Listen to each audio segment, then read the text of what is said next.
Bon, alors d'autres bonnes idées écologiques, puisque on n'arrive pas à détruire le carbone, même au niveau des règles de la chimie.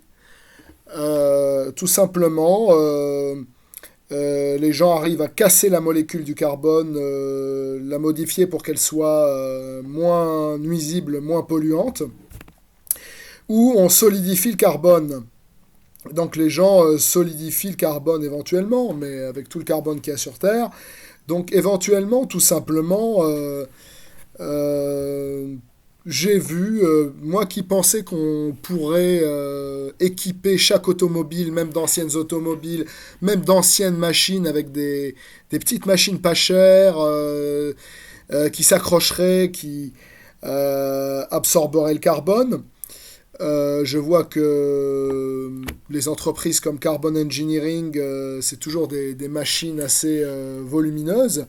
Donc je me suis dit, pourquoi pas, tout simplement, j'ai vu que il y a des camions ça s'appelle les mist cannons, qui en fait envoient de l'eau vaporisée, de la vapeur d'eau, qui nettoie l'atmosphère. C'est comme une sorte de système de pluie artificielle. En fait, on ferait en fait en hauteur de la pluie artificielle, ou alors même du vent artificiel.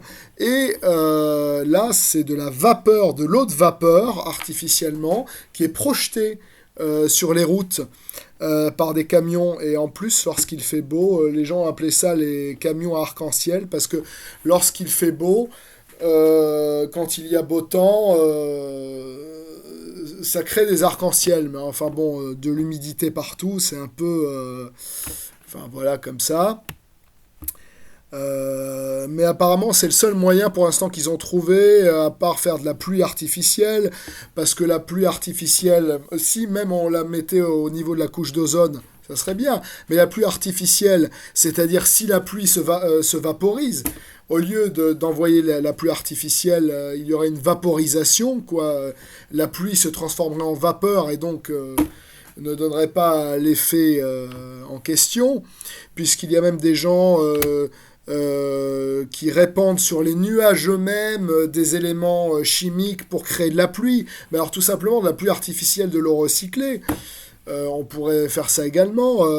Voilà, c'est comme également pour éviter les incendies des forêts. Éviter les incendies des forêts, de l'eau recyclée avec une sorte de système pour arroser de haut en bas les différents arbres, avec de l'eau recyclée, mais alors l'eau est absorbée malgré tout, mais un système d'eau recyclée avec aussi des choses même des choses anti-moustiques qui seraient pas nuisibles chimiquement. Bon, ça c'est bien aussi contre les incendies des forêts. Bon, voilà. Il y a des systèmes qui refroidissent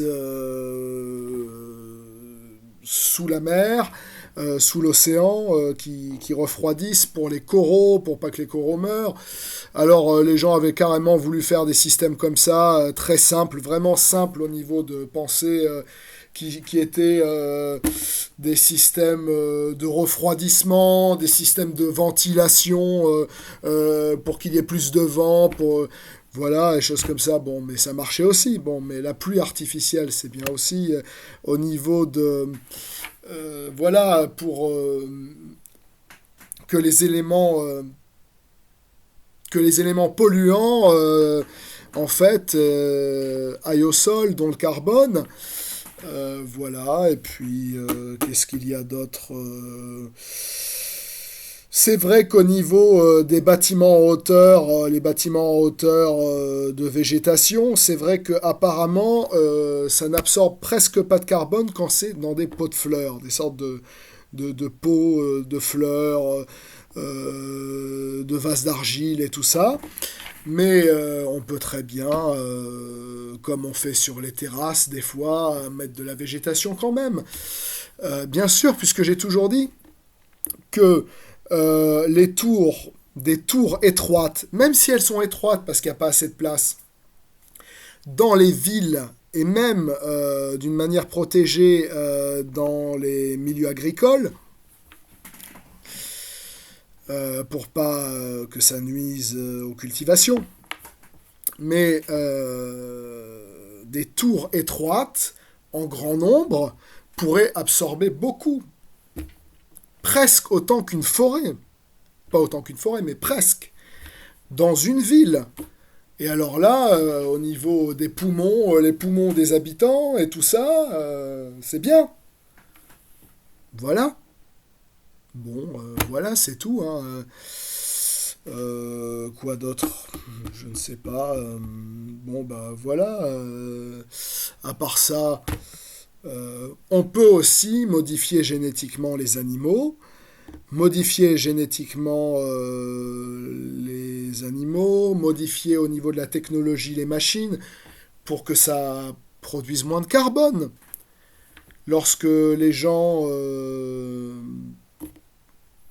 lorsqu'il y a des gens qui mangent de la viande, il y a moins de production de carbone. Et même au niveau de l'animal lui-même, l'animal vivant élevé, qu'il puisse, d'une manière modifiée génétiquement, produire moins de carbone.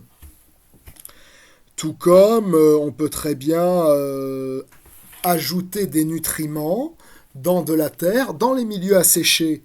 Les milieux asséchés dans de la terre, on rajoute des nutriments